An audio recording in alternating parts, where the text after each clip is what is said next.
Martin Luther King, poor boy, is under the influence of the foxes.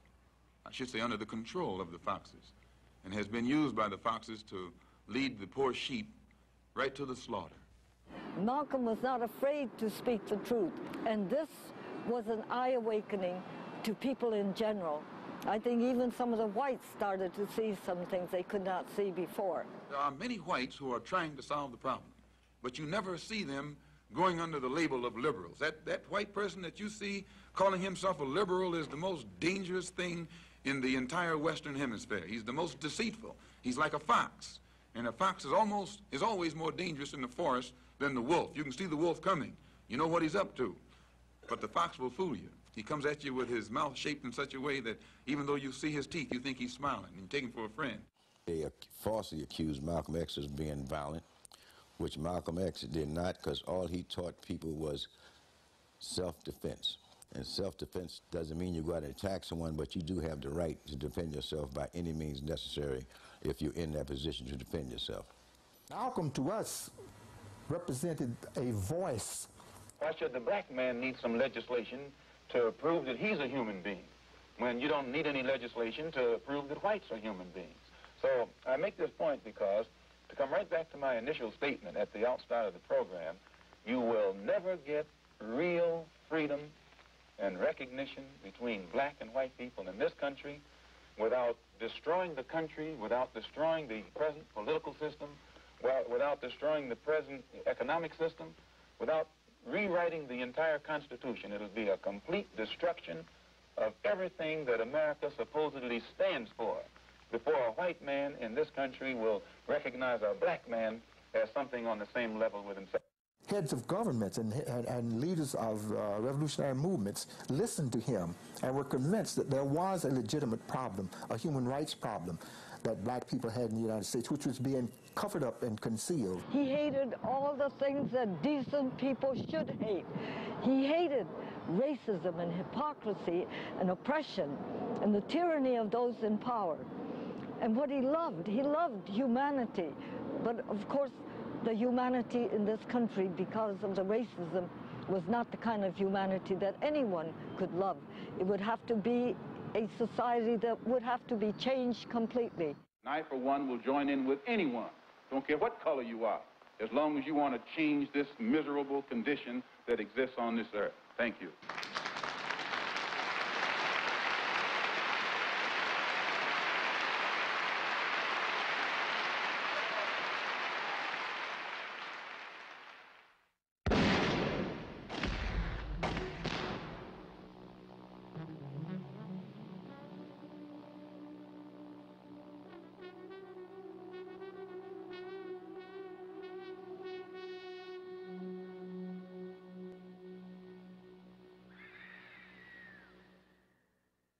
The beast finished Malcolm.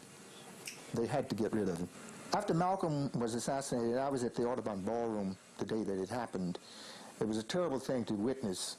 And there are a lot of things that happened there that day that I don't understand, and a lot of questions that have not yet been answered. People are still trying to puzzle out or piece together what really happened and who was really responsible in terms of the actual participants. We know that the United States government planned it, did all of the plotting, and used the Nation of Islam and some of Malcolm's own people to bring him down. I found out later on, after research, that Gene Robbins was on the stage when Malcolm X got assassinated. He was a gold badge carrying detective. If you define what a bodyguard is, it's distinctly just that. You guard somebody's body with your body, and that makes you a bodyguard. So now how come any of what's there is beyond me to jump in front of the bullets? They ain't supposed to be off the stage, down the stage, around the corner. Those are not bodyguards. The CIA is completely very powerful in this country. Nobody knows how powerful. The CIA had liaison projects with police forces all over the United States. There was a chance of détente between Malcolm and King at the time of Malcolm's assassination. Two of the people arrested for the murder of Malcolm X were people that had not fired a shot that had hit the victims. These activities were run by the counterintelligence staff of the CIA. It was put in counterintelligence in order to bury it as deep as possible within the agency and prevent exposure. I find it a little strange that the FBI has informant files on so many people who end up assassinating someone. If the CIA was doing it in New York, imagine they were doing it in country after country around the world. Well, if they had not killed Malcolm X, probably the Black Panther Party would not have evolved. I found this Declaration of Independence piece, that first two paragraphs that said, when in the course of human events it becomes necessary for any one people to dissolve the political bondage which have connected them with another, when a long train of abuses and usurpations pursues and invariably evinces a design to reduce a people under absolute despotism.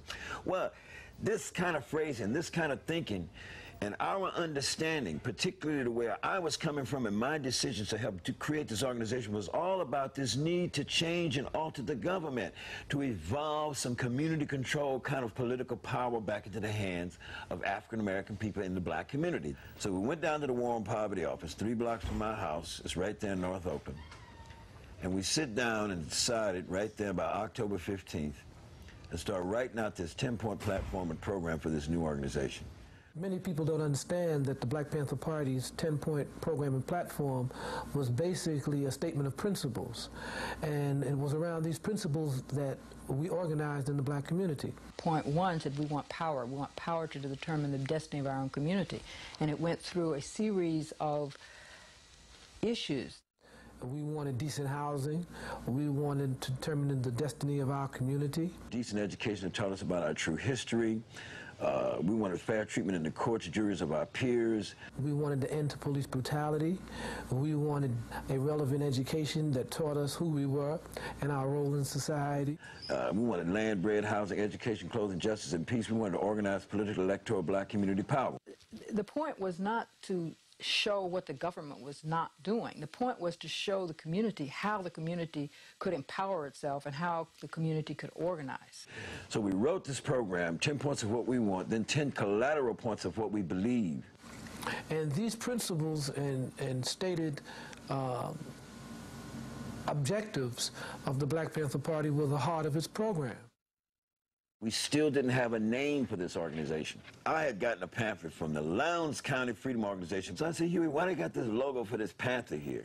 At another point that day, Huey said, you know, I think the nature of a panther is that if you push it in the corner, and if it can't go left and it can't go right, it's going to tend to come out of that corner to wipe out the aggressor who pushed it in the corner in the first place. I said, that's what the racists have done, Huey. They didn't push us black folks into the corner. We decided to name it the Black Panther Party at first, and then we said, well, wait a minute, we're going to take a position on self-defense. So me and Huey agreed in the Black Panther Party for self-defense. So that was the night, October 22nd, the finalizing founding evening night.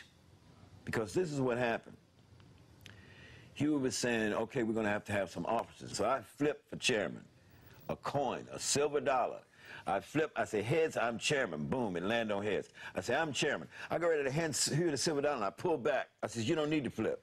So Huey say, what do you mean I don't need to flip? I says, wait a minute, Huey. I says, only 2 of us. Oh, that's right. I says, you automatically minister defense. So I chairman. Yeah. Huey and Bobby said we want an immediate end to police brutality and the murder of black people. That was rampant in the Bay Area, all over the country. It's always been a society of working class whites pitted against blacks. They had nothing else they could do but be police and try to come out of their Oklahoma Dust Bowl, I'm gonna kick your ass nigger kind of attitude. There was an incident where a police had shot a black man in the back and then went and planted a gun next to him and said that the guy had drawn a gun on him, which we found out after investigation the guy didn't have no gun. Police had shot him in cold blood. Then they had another example where another black man was shot. But every young black man that was being shot during that time, the police never got indicted for murder or nothing. If anything, they got a promotion.